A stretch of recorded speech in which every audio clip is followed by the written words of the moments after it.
BJP একটা সাম্প্রদায়িক দল, তারা বিভিন্ন ভাবে মানুষের মধ্যে বিভাজন করতে চায়। আমরা এর সাথে ভয় পাচ্ছি না, আমরা এসে বিরুদ্ধে লড়াই। যে সম্প্রদায়ের ভোটে যে অবৈধ ভোট তারা বলতেছে, আরে বিজেপি যে বলছে এটা, নরেন্দ্র মোদী এটা বলছে এটা অবৈধ ভোট। তাহলে 19 সালে কি করে জিতলো, 16 সালে কি করে জিতলো? এই অবৈধ ভোটে জিতেছে। কোথায় কি ঘটনা ঘটলো এটা বড় কথা নয়, সারা ভারতবর্ষ জুড়ে বাংলার বুকে আমরা সবাই ঐক্যবদ্ধ ভাবে বসবাস করি। আমরা সবাই মিলে সম্প্রীতি বাংলার বুকে বিরাজমান। কোথায় ছোটখাটো একটা ঘটনা ঘটলো ওটা বড় কথা নয়। হিন্দু মুসলিম ভাই ভাই, আমাদের ঐক্যই আছে ভারতবর্ষের ভিত্তি। আমরা ঐক্যবদ্ধভাবে সমস্ত মানুষ মিলে একসঙ্গে থাকতে চাই, তার জন্য আমাদের লড়াই। এখানে হিন্দু মুসলিম ভাই ভাই বাংলাদেশে কোথায় দেখা যাচ্ছে? বাংলাদেশে সেই তত্ত্ব কোথায়? পাকিস্তানে সেই তত্ত্ব কোথায়? কোথায় হিন্দু মুসলিম ভাই ভাই? বাংলার বুকে মুর্শিদাবাদে কোথায় হিন্দু মুসলিম ভাই? বোঝা যাচ্ছে না। বাংলার বুকে মুর্শিদাবাদে কোথায় হিন্দু মুসলিম ভাই ভাই? কোথায় কি ঘটনা ঘটলো এটা বড় কথা নয়, সারা ভারতবর্ষ জুড়ে বাংলার বুকে আমরা সবাই ঐক্যবদ্ধ ভাবে বসবাস করি। আমরা সবাই মিলে সম্প্রীতি বাংলার বুকে বিরাজমান। কোথায় ছোটখাটো একটা ঘটনা ঘটলো ওটা বড় কথা নয়। ভ্রাতৃত্বই বড়, সম্প্রীতিই বড় আমাদের কাছে। আমরা সবাই মিলে ঐক্যবদ্ধভাবে এই বাংলার বুকে বসবাস করি। এখানে কোনো লড়াই নেই, এখানে কোনো ঝগড়া নেই, কোনো অশান্তি নেই।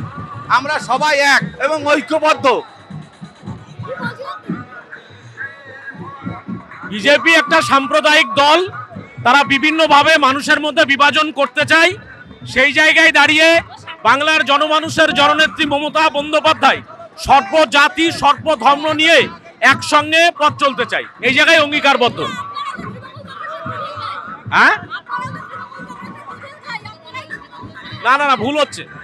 এটা যারা বলছে তারা মূর্খের স্বর্গবাস করছে। মমতা বন্দ্যোপাধ্যায় এমন একজন রাজনৈতিক ব্যক্তিত্ব, তিনি ফুরফুরা শরীফে যান, গুরুদ্বারে যান, তিনি মন্দিরে যান, তিনি চার্চে যান, সর্বত্র যান, বাংলার সর্বস্তরের মানুষকে নিয়ে চলেন। এসআইআর যখন হচ্ছে তখন এত কেন কাজ? এটা অ্যাকচুয়ালি তো সাম্প্রদায়িক যে বিজেপি যে দলটা আছে, যেটা 2016 সালে আপনারা দেখেছিলেন, 14 সালে যখন নরেন্দ্র মোদী যখন দাঁড়িয়েছিল, দুখানা কেন্দ্রতে দাঁড়িয়েছিল, একটা গুজরাট একটা বিহার, ঠিক আছে? আর মমতা ব্যানার্জি রাজ্যের মুখ্যমন্ত্রী এক জায়গা থেকে রাজনীতি করেছেন, এক জায়গা থেকে তার প্রতিনিধিত্ব করেছেন।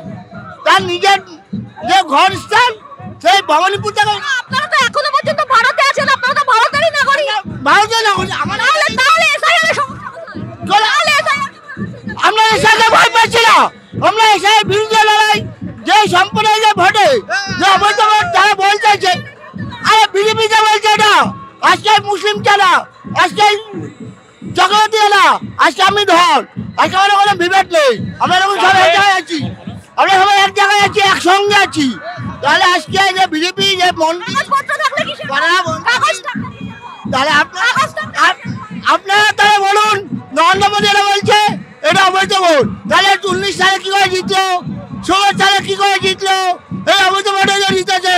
তাহলে আজকে 2014, 21, 26 সালে বিধানসভা ভোটের সময় তাহলে আজকে অবৈধ ভোট হলো কি?